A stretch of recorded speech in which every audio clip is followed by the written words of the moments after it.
Om Namo Bhagavate Vasudevaya.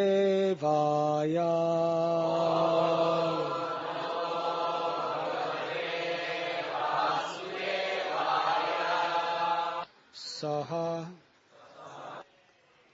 With deliberation, one will see that the Supersoul. With deliberation, one will see that the Supreme Soul, although manifested in different ways, is actually the basic principle of everything. The total material energy is the cause of material manifestation, but the material energy is caused by Him. Therefore, He is the cause of all causes, the manifester of intelligence and the senses. He is perceived as the Supersoul of everything. Without Him, everything would be dead. As that Supersoul, the Supreme Controller, are the only one remaining. Purport by His Divine Grace, A.C. Bhaktivedanta Swami Prabhupada. The words Sarva Vastuni Vastu Swarupa indicate that the Supreme Lord is the active principle of everything.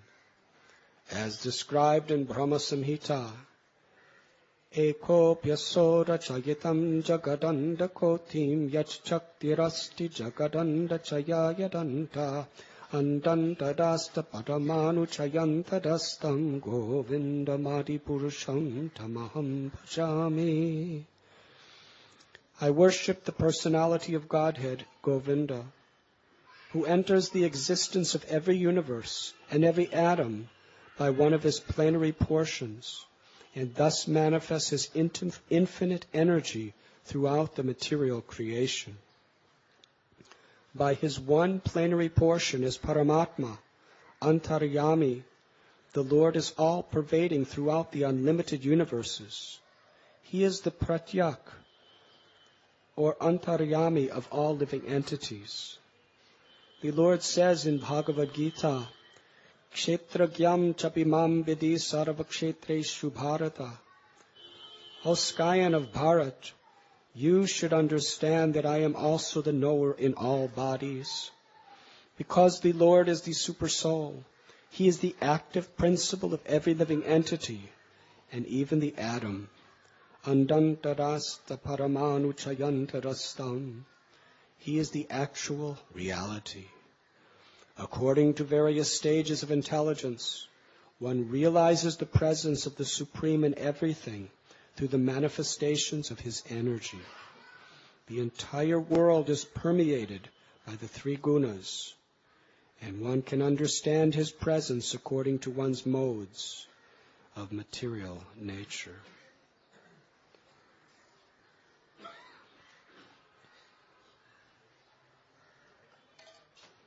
With deliberation, one will see that the Supreme Soul, although manifested in different ways, is actually the basic principle of everything. The total material energy is the cause of the material manifestation, but the material energy is caused by Him.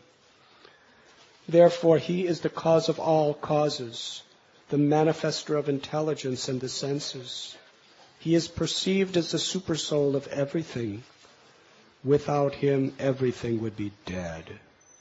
You, as that Supersoul, the Supreme Controller, are the only one remaining. We are reading this morning from Srimad Bhagavatam, Canto 6, Chapter 9, entitled The Appearance of the Demon Vritrasura.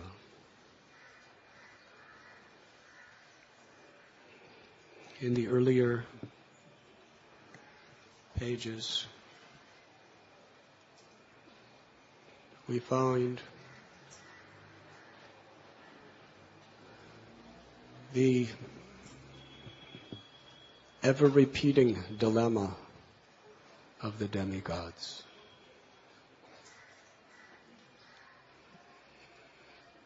They are the wealthiest, most powerful, most prestigious beings within the universal creation. But yet, because they are within this material creation, nothing is consistent. Padam padam yad vipadam natesham. There is always danger. Whoever we are, whatever we achieve, because that is the nature of this world. Krishna declares in Gita, Dukalayam ashashvatam. It is like this because everything is temporary. There is always a battle. The modes of nature, goodness, passion, and ignorance, are battling each other within the external world and within each and every heart. Our virtuous nature, our pious or spiritual nature is constantly under attack by our lower nature. The propensity to do good is always under siege of our propensities to commit sinful, selfish activities.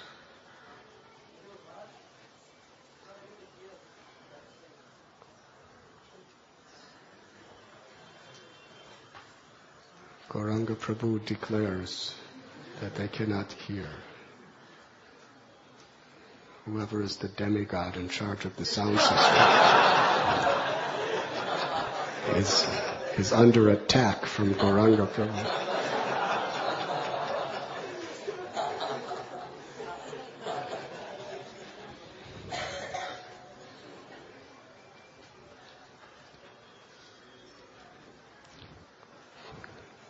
Can you hear now?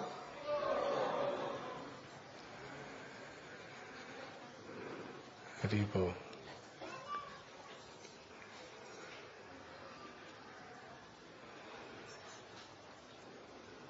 In this world, anything good entails a struggle to preserve. We understand the virtue of humility, but from within and without, the false ego is attacking. Sometimes we recognize the attack because it is grossly obvious. But other times, even if we don't know it, on a very subtle level, something is happening.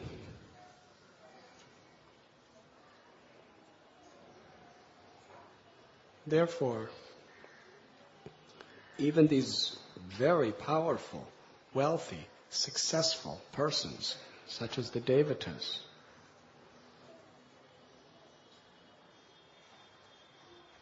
they are regularly defeated. And when they are in such a dangerous condition, they understand their own vulnerable condition and they turn to God, the Supreme Lord. Although they are intelligent and wise, they have great knowledge, but due to being caught up in the perplexities of life, that knowledge is covered again and again. They simply forget. Intellectually they may understand, but still, practically, they don't live by that understanding. It becomes obscured by the passions of life. This happens. We may read scriptures, we may hear from great souls, we may have learned from our family, our parents. We know what is right, we know what is wrong, we know what is truth. But the circumstances around us, the passions of trying to deal with this world and our own desires and trying to fulfill them and trying to protect and preserve what we have, that knowledge is covered. It's somewhere way in the background. When we come to a class, we say, yes, I know that. But then when we go into life, what is the use of knowing it if we do not practice it? Powers beyond our own eclipse our true understanding of our real welfare and our true goal in life.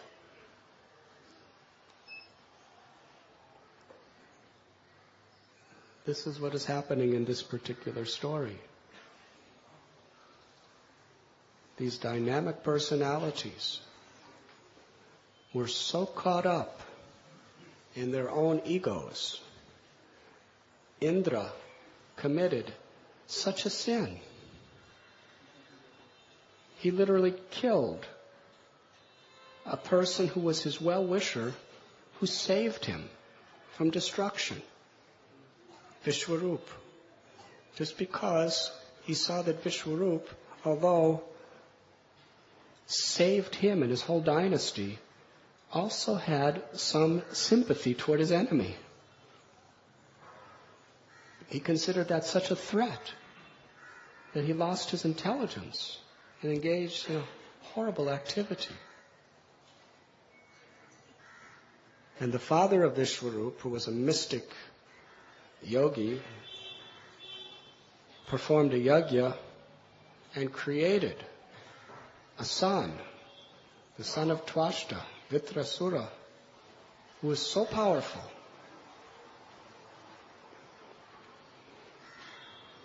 in the verse that describes the qualities of Vitrasura.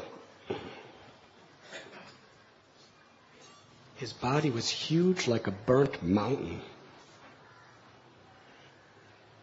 He was dancing and screaming. He appeared unconquerable, as if holding the three worlds on the points of his blazing trident. Dancing and shouting with a loud voice, he made the entire earth tremble, as if from an earthquake.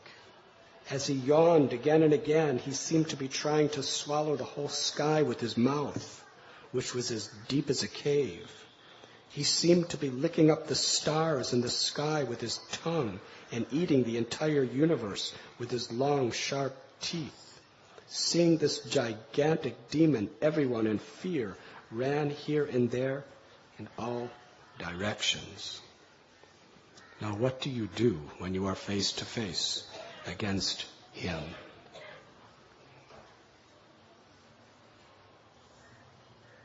It is a philosophical truth that whoever you are within this world,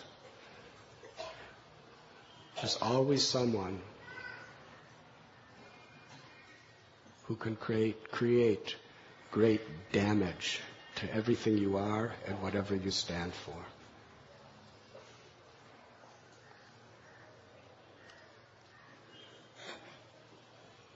So the demigods, from their heart of hearts, they turned to the Lord and they prayed so sincerely that the Lord first appeared within their hearts and then manifested himself right before their eyes. And in the prayers we are reading in this particular section of Srimad Bhagavatam, they're humbling themselves through so many philosophical truths.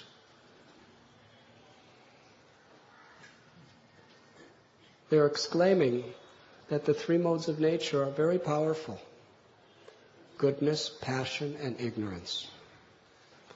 And in this world, except for one who is a Paramhamsa, a completely liberated soul, there is a battle within the heart of these three modes of nature.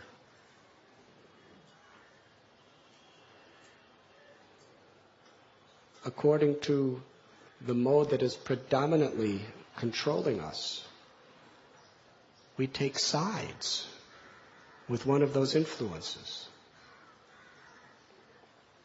Those who are trying to be good have to fight against passion and ignorance. However, those who try to live in the mode of passion, they have to fight the mode of ignorance. But the mode of goodness is quite passive. It doesn't put much of a fight up to those who are in the modes of passion and ignorance. And those who are in the mode of ignorance, passion is quite passive. In this world, the lower the mode you go, the more it automatically works. That is why the Puranas are divided in the way they are. For those who are in the mode of ignorance, you have to fight, you have to battle, you have to follow regulative principles to come to the mode of passion. If you're passive, you'll just go deeper and deeper and deeper down into tamaguna, or ignorance. When you're in the mode of passion, that passion is so all-devouring, it's controlling you. But at the same time, the mode of ignorance is fighting to pull you down lower and lower and lower. Yes? Lust is passion. Kama esha, krodha esha. But anger is ignorance. Yes? So when there is this passion, whether it is gross or subtle, when it is unfulfilled, the mode of ignorance in the form of anger tries to pull you down lower. You can't even stay in the mode of passion without fighting like anything. And for those who want to be in the mode of goodness, these two lower modes are always attacking. Sometimes in a subtle way and sometimes in a gross way. Just like in warfare, surprise attacks are very powerful.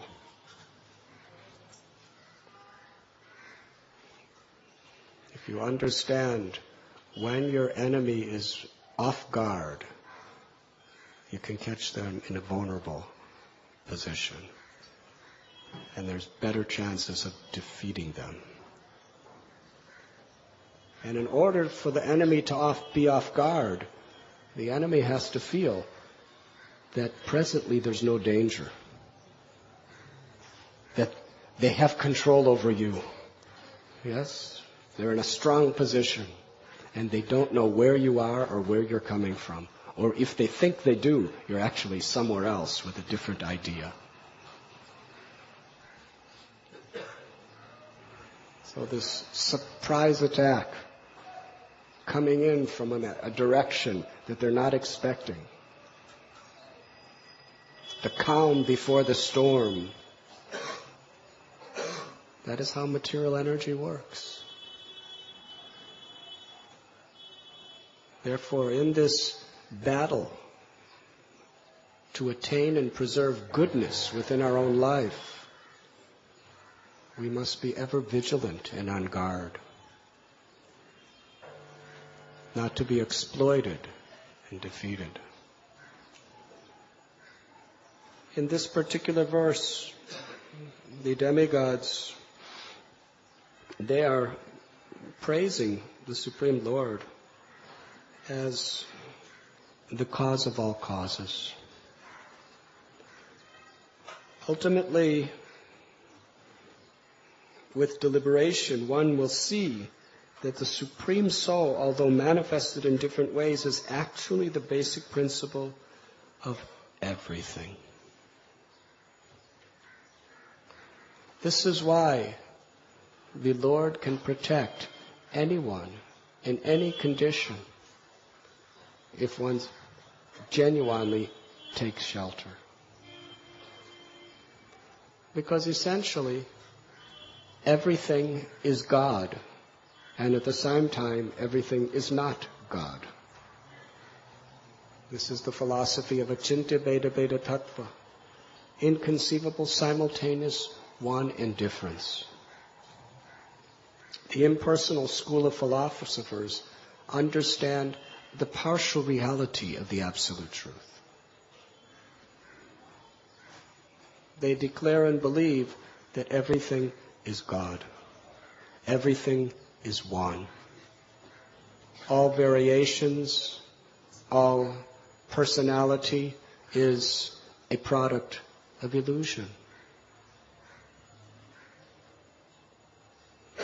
But when we come above the illusions of duality, we realize that there is nothing but the Supreme One. We are that one. There is no second to that one. We become God. Because if there's nothing but God, then in the platform of pure reality, then everything is God. You are God. There is no differentiation anywhere.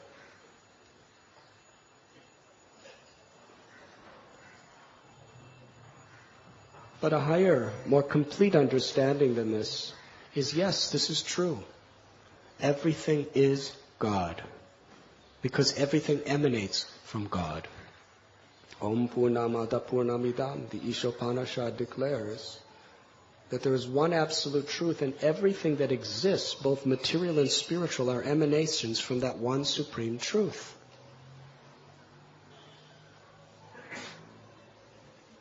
And actually, how can material come from something spiritual? It's a contradiction. Because material is opposite to spiritual. Can darkness come out of the sun? Is there any trace of darkness in the sun? It is absolutely impossible. There cannot be darkness in the sun because the sun is pure light. Darkness means the absence of the presence of the sun. The absence cannot be in the presence of the sun. Wherever darkness may be, as soon as the sun is present, it is dispelled. So therefore, if darkness cannot come out of light, but it is due to the absence of light, if everything is emanating from God, therefore everything is God, everything is spiritual. Maya is not. Maya, according to this definition, cannot come from God. Because Maya means illusion. And God is never in illusion. Illusion cannot come from God. Therefore, Maya means simply forgetfulness of the truth, that God is everything and everywhere, and God is the only reality, and nothing exists without Him.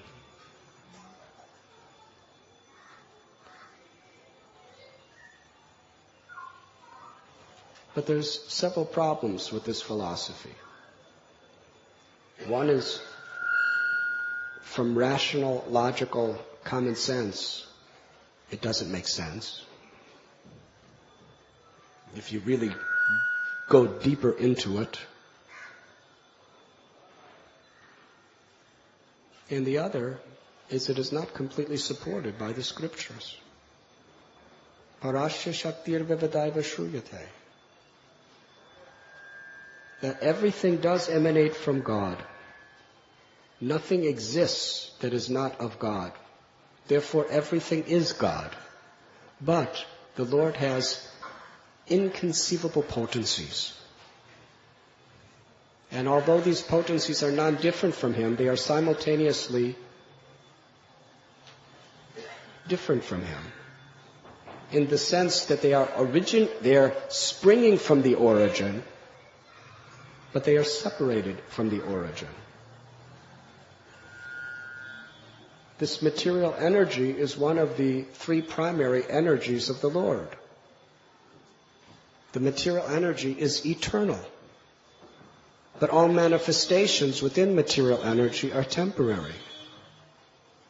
Ultimately, you cannot destroy matter. You can only transform it. Ultimately, everything is eternal. Nothing is temporary. But manifestations are temporary. Because matter is constantly in the process of transformation. And what is the power that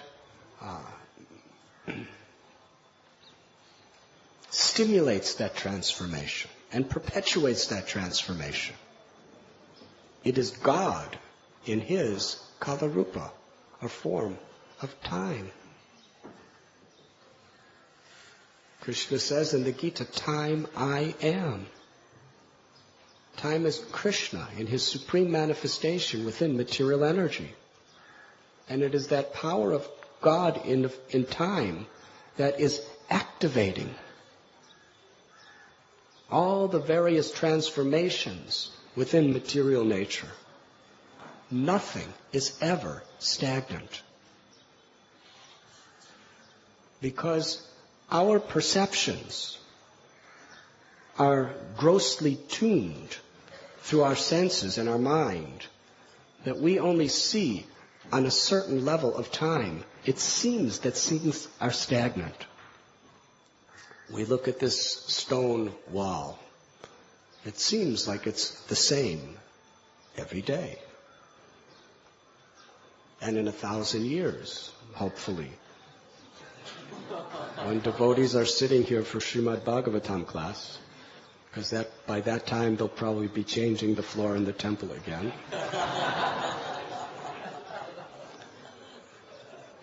The stone walls will still look the same. For 1,000 years, same carving, same stone, carved in stone. That is a statement which gives a sense of permanence. But actually, it's only because, according to how we're programmed, our senses, by time, we can only perceive it to a certain extent. But actually, the atomic particles, are they not, Vrishabhanu Prabhu? They're not fast asleep for thousands of years. The atomic particles, they're moving. They may be moving with less velocity than in something like fire or water. But still, they're in the process of transformation. And in due course of time, it may be 10,000 years, this wall is going to disintegrate. Does that mean that all of a sudden in 10,000 years it disintegrates? The process of disintegration is taking place now. It just takes that long for it to discriminate, to turn to powder. Whereas a flower, within hours we see it start disintegrating. It's simply under an influence of different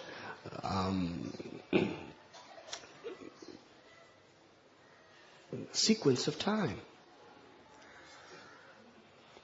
In this world, everything is controlled by time. Nothing is stagnant, ever. Even 1/12th of a second, alava matra, 1/12th of a second. Nothing within the entire creation is stable and stagnant. Everything is in a state of transformation and change. That is Krishna's power of time. But nothing is destroyed. Destruction is just how something appears. Yes? When the Supreme Personality of Godhead, at the end of the life of Brahma, at the time of the Mahapralaya, with the help of Lord Shiva, everything is destroyed. Practically nothing is left within the material creation. We call that destruction. But actually, is it destroyed? All the material elements are simply brought are simply transformed in a certain way, and then they enter into the body of Mahavishnu. And then that same material energy, with all of its, begins to manifest itself in another way during the next creation. So material energy is the Lord's energy. Therefore it is eternal. But under the power of time, the three modes of material nature create dynamic changes everywhere, in everything. Even the stone wall is being activated by time due to the three modes of material nature. Just like Srila Prabhupada gave example of the redwood trees in California, in the northern side. According to the scientists, some are 5,000 years old, up to 7,000 years old. And they're living beings. It's a person who's alive. One spirit soul is in that body for 5,000 years.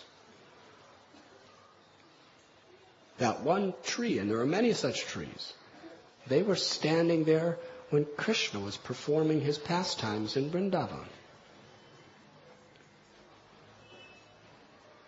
That tree was standing there when Lord Buddha was meditating under one of his relative trees in Bodh Gaya. That tree was standing there when Shankaracharya came and drove the Buddhists out of India with his Advaita philosophy. He was there for Madhvacharya, Ramanujacharya, Lord Chaitanya. What to speak of all the wars. All the wars and all the economic growths and collapses. The rise of the Roman Empire and the fall of the Roman Empire. The rise of the Greek Empire and the fall of the Greek Empire. The rise of the American Empire, and what is to come we will see. That tree will be watching.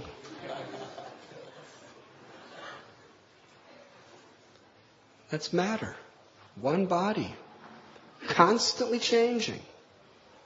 Never a second is that, but it's just changing in that particular form with a different velocity than a human being who could live at the most 120 years. But change is there. Now Sukadeva Goswami says, what is the use of living a long, long life like such a tree? You see, that tree, unless somebody sprinkles Charnamrit on its roots or has kirtan under the tree, that tree is simply, after 7,000 years of living in one body, standing there, it's just going to go to the next species of trees. What has it accomplished? Better one moment of full consciousness. Many of the greatest personalities that lived in this world, some lived for long lives, many lived for very short lives. But what they accomplished within their life was qualitatively so great. They attained perfection.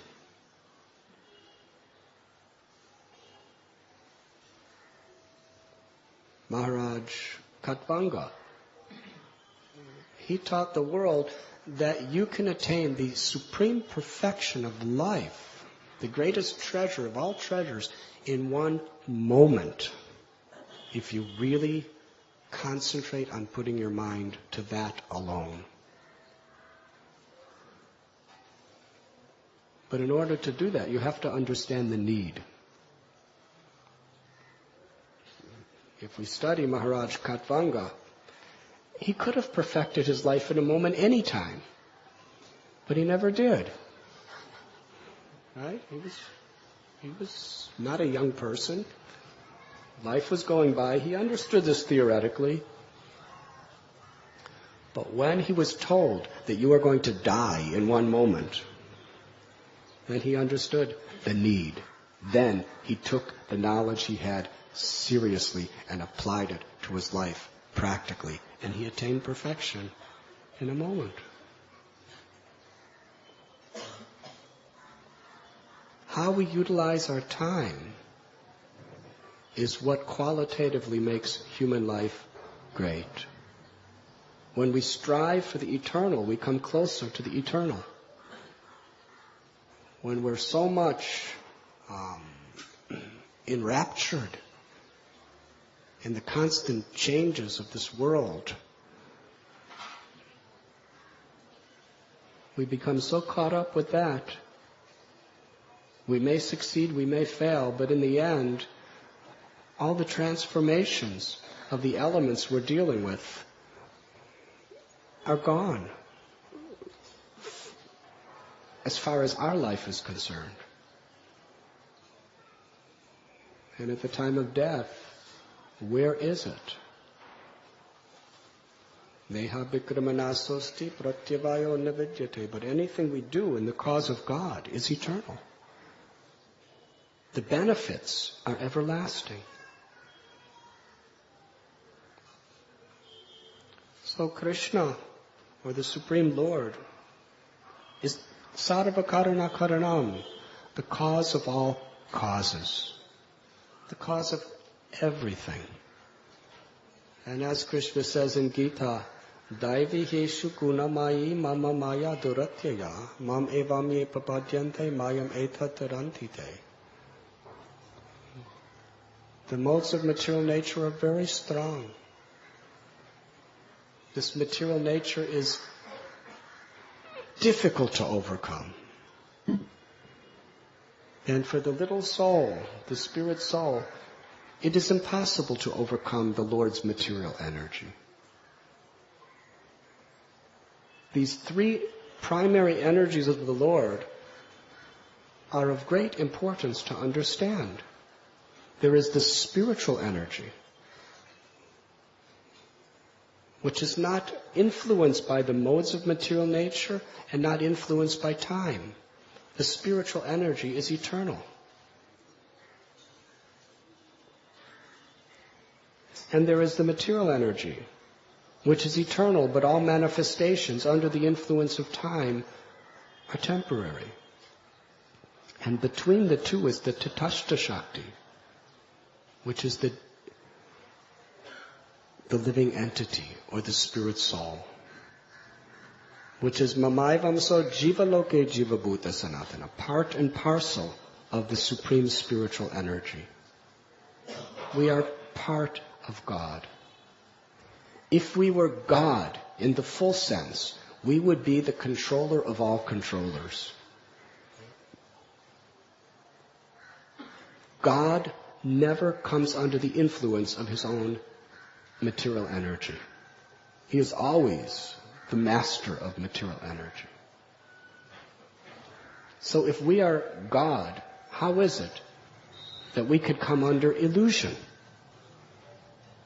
How is it that we are identifying with birth, old age, disease, and death?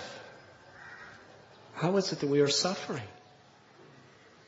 The absolute truth is Satchidananda, eternal, full of knowledge and full of bliss. There's no suffering for God. Why are we suffering? In situations beyond our control. In situations where we're more or less helpless within this world. We have some power, but in other situations, we're quite helpless. It is because the soul is part of God, qualitatively one with God, but quantitatively only a part, like the ray of the sun in relation to the sun planet.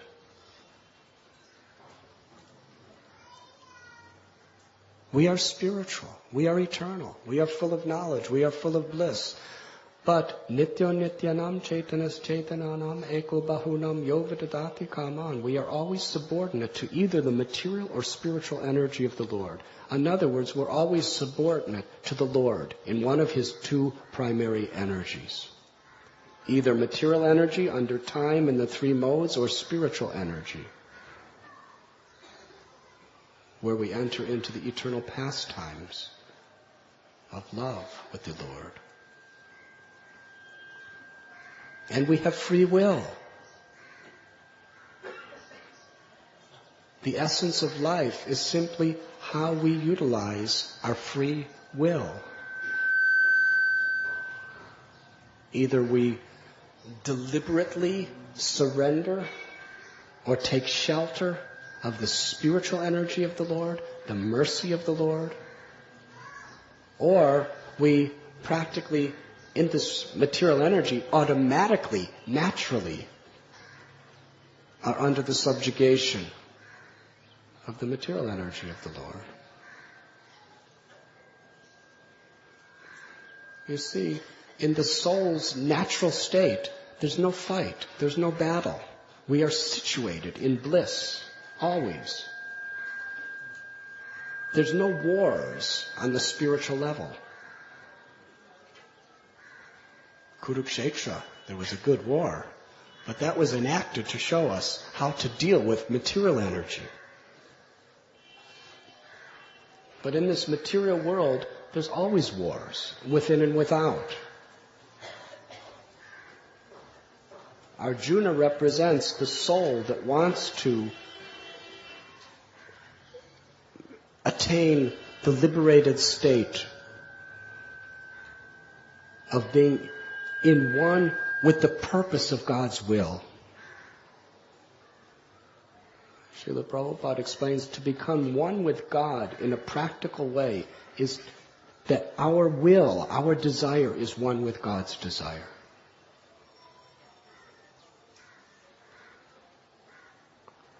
In Kurukshetra, it was the goodness of Arjuna's desire to fulfill the pure plan of God that was being attacked by the envious powers of Duryodhana.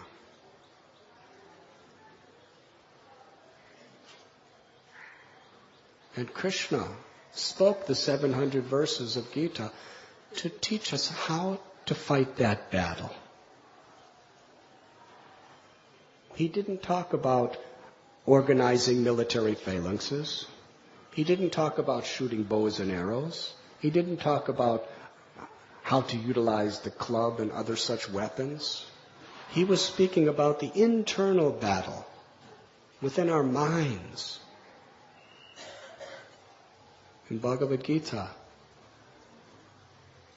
perhaps more than any other literature in the world, teaches us very specifically, step by step, what is the enemy that we're really fighting? What is the nature of that enemy? And how to overcome that influence. And in essence, Daivihi gunamayi mama maya duratyaya mam evame prapadyante maya me tatarantite. This material nature is impossible to overcome. It is too powerful. But one who takes shelter of the Supreme Lord can easily cross beyond it. Srimad Bhagavatam tells that trying to cross over material nature is like trying to swim across an ocean. But one who takes shelter of the Lord, the quantity of water in that ocean is reduced to the quantity of water within the hoof print of a small calf.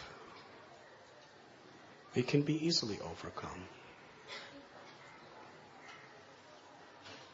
Now, some of us may be thinking that I'm taking shelter of the Lord. But still, I don't see these calf prints. I'm still dealing with this ocean every day.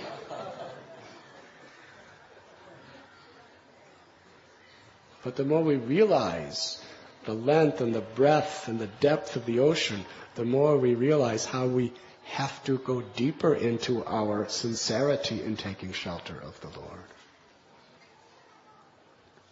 It is something that is very real.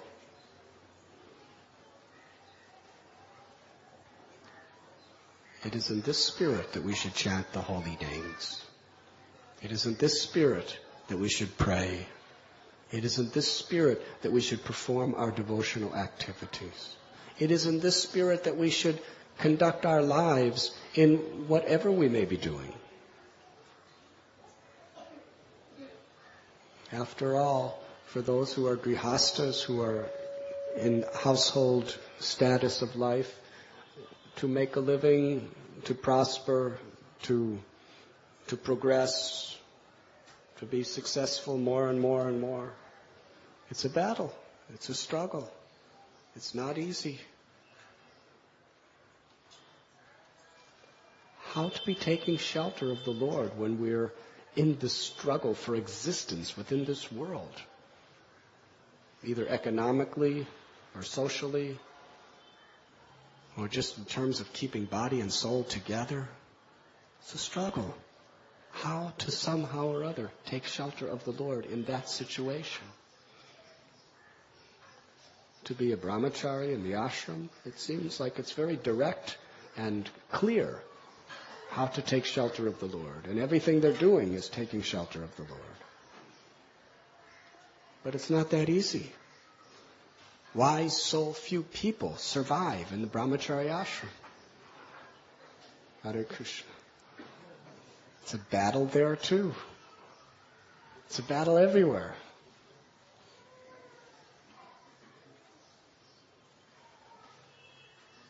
That is why it is very important, the basic principles of bhakti, to associate with devotees who uplift our hearts, who keep our intelligence properly focused. Because within this world, whatever we're doing, this is a great danger. That the circumstances both around us and within us distract our attention away from the focus of our real purpose of life. But if we regularly have association of people who are fixed or struggling to keep that focused, then our intelligence is stable and it will proceed. No matter what happens, if we have proper association, we won't lose sight of the goal. Nor will we lose the way in which we can achieve the goal. And through that association, we understand the value of our spiritual practices or sadhana. It keeps our consciousness anchored at the lotus feet of the Lord. If you're in a boat in this ocean of material existence, any wave can just catapult you in a direction according to its own whim.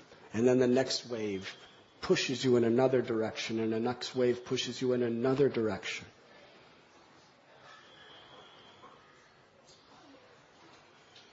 The mind is full of those waves.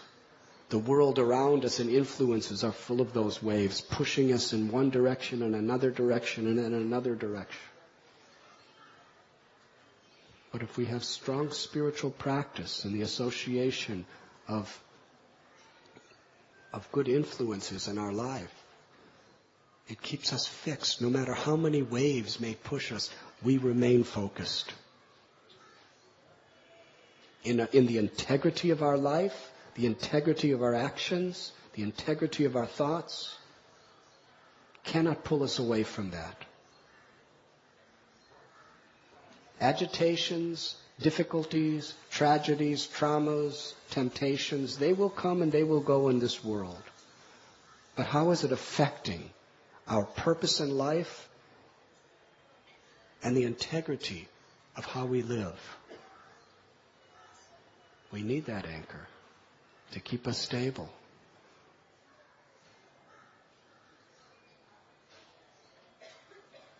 And Rupa Goswami explains the 5 most powerful aspects of our spiritual practice. One is the association of saintly people. Another is hearing Srimad Bhagavatam, the Holy Scriptures, regularly. Nasta prayeshu bhadreshu. To hear Shukadev Goswami, Srila Prabhupada, and all the acharyas speaking to us on a regular basis is of tremendous merit. To worship the deity through prayer, through devotional services, through focusing our consciousness, through utilizing all of our mind and all of our senses and all of our propensities in the service of God. To come to holy places, to become spiritually revived. But of all spiritual practices, especially in this age of Kali, that keep our mind focused on the one supreme cause of all causes, the chanting of God's names is most effective. Kalera dosanide rajan asti heka mahanguna kirtanad eva krishnasya mukta sangha parambrajait. In this age of Kali, which is like an ocean of faults, there is one great benediction. Simply by chanting the name of the Lord, one can attain the supreme perfection of liberation. Param vijayate Sri Krishna Sankirtanam. Therefore, it is the prime benediction for all humanity. Because in any situation, anyone, rich or poor, literate or illiterate, man or woman, old or young, black or white or red or yellow, from the east or the west or the north or the south, everyone has equal ability and opportunity to take shelter of the Lord's name. Not only anyone, but at any place and in any time. If you wake up in the middle of the night, you may not be able to do puja. In the dark, you cannot read Srimad Bhagavatam. But you could chant the name of the Lord. I know people who living in strange places where they're being haunted in their sleep, being strangled and choked. Very desperate situation by these ghostly forces. Realities. So hundreds and hundreds of people we have met in this situation. We have been in such situations.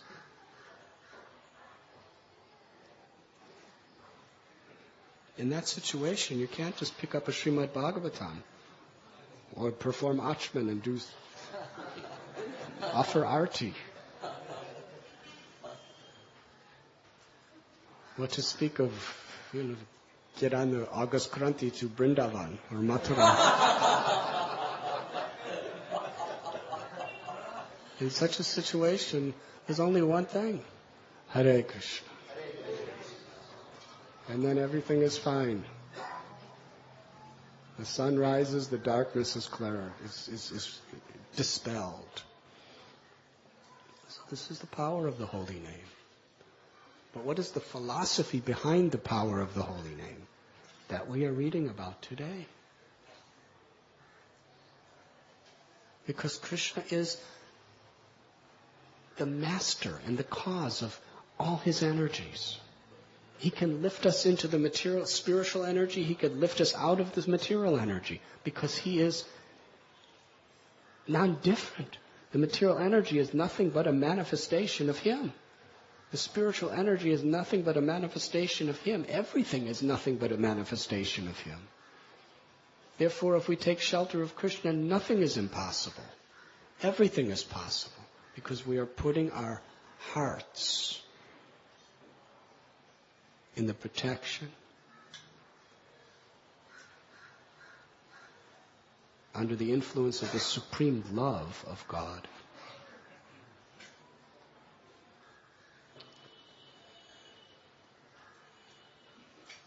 Thank you very much. Is there any questions?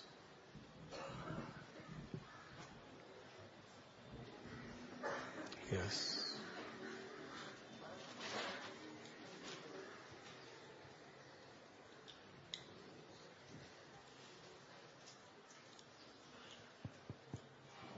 Hare Krishna Maharaj.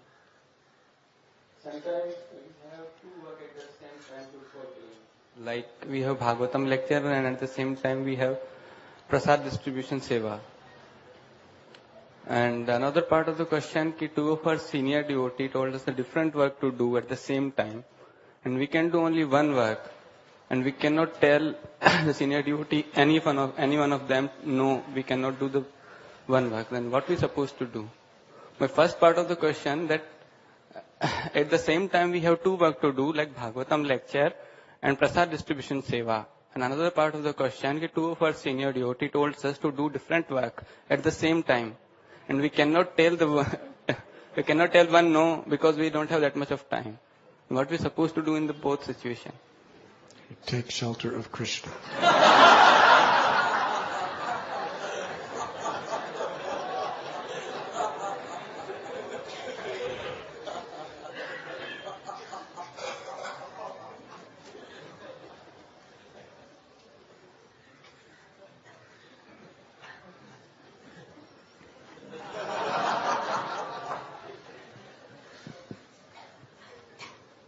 If we're asked to do prasad seva, we should be enthusiastic to do.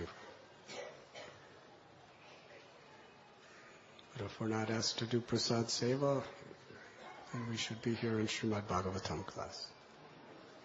But some people must volunteer, because there are two types of Bhagavats: the book Bhagavat and the person Bhagavat. Yes, Prasad Seva means service to the person Bhagavat. And sitting in Srimad Bhagavatam class means service to the book Bhagavat. So either one is perfect. But if we're not hearing Srimad Bhagavatam class, after some time we will lose our enthusiasm to serve Prasad also. So we should balance the two very nicely. We must hear sufficiently, but then we must also implement the message through our service attitude on a regular basis.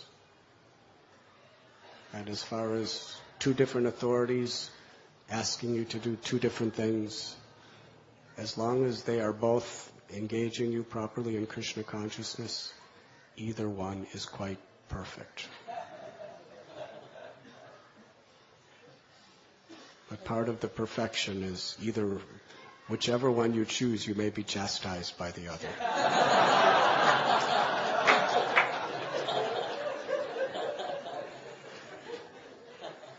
And that chastisement is part of the process of taking shelter of Krishna.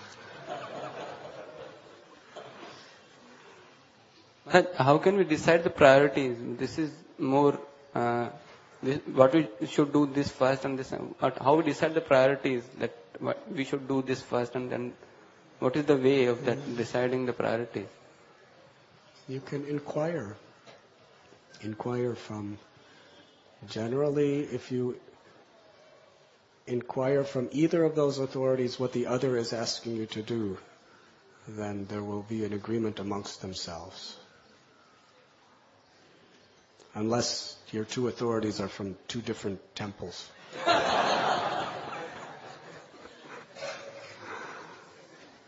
You should leave it for them to decide. Yes? You can say, I'm happy to do either one, the two of you can decide. And then let them decide. Hari Hari. Maharaj, you mentioned about Maharaj Khatwanga, that he was informed that he had only few moments or one moment. In our case, we may not know. So how does one maintain that sense of urgency? Actually, we do know. It's being told to us every day. But that there is potential danger at every step. That's part of material nature. That eternally, every living entity within material nature is in a precarious situation. Like a drop of water on a lotus leaf. Any little tilting of the leaf and the water is gone. Yes? Any little tilting of the material nature and this little drop of our existence can be gone. Yes? That is reality. That is why it is important that we hear regularly, so that our awareness is fresh, clear, and alive. And when difficult situations come in our life, tatenu kampam sushamikshemano bunjana evatma kritam vipagam, we understand that this is actually all for the good. And we should thank Krishna and take shelter. Hare Krishna. Thank you very much. Srila Prabhupada ki jai. Go Premanandi. Radhanath Swami Maharaj ki jai.